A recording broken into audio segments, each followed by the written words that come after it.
गोयच्या गांवगिऱ्या वाठारांनी मिरसांगाची लागवड करपाक सुरवात जाला। पेडणे पालये वाठारांत सगळे शेतकार एकठांय येवन 5000 चौकण मीटर जाग्यार पारंपारीक पद्धतीन मिरसांगाची लागवड करतात।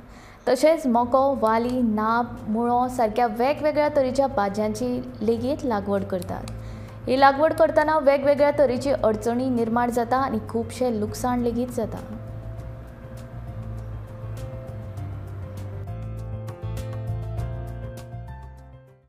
फार्मिंग ज्या पद्धतीन आसा तशें आतां मको आसत, वाली आसत, तांबडी भाजी आसत, नाब आसत, मुळो आसत, हे सगळे नॅचरली करता। म्हणजे जे ह्या वेगवेगळी व्हरायटी जी आसा, जरी जागो कमी आसलो तेतून भरपूर वेगवेगळ्या प्रकारची भाजीपालो हांगा प्रत्येक जाण आपापल्या जे पोरसूं आसा तेतून घेता।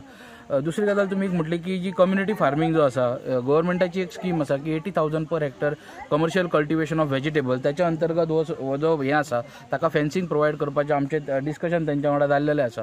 आतां ते करपा खातीर एक ग्रूप जो आसा तांचो ऑलरेडी जे ग्रूप आहा तो सेल्फ हेल्प ग्रुपा अंतर्गत ही जी सगळी जी बाउंड्री आसा ती कवर करपाची आसा। तो प्रपोजल आतां ऑलरेडी इन प्रोसेस आसा करपा खातीर। आमकां खूब प्रॉब्लम्स आसता, म्हणजे ते मोर येता, ते जाल्ले झाड अशे तोडटा, सगळे वेस्ट करून उडयता। कुत्रे परत खूब अशे पोसलेले न्हू, अशे गांववेले कुत्रे जास्त त्रास दिता। आमचे मेन म्हणजे मोठे हे वाड्या वयले सांगपाचे म्हणजे आमी आज पर्यंत अशी कसलीच कोणा कडल्यान हेल्प घेवन आमी कितें केलें ना। हांगासर स्वताहून भुरगे आमचे सगळे आपूण पुढाकार घेता, आपूण कश्ट करतात आनी आमी करुया म्हणून डिसिजन घेता। इवन अशें कोणाच कडेन वचना की आमकां कसलो हेल्प दिया, आमी कितें करता। हे म्हाका खूब आवडटा भुरगे आमचे।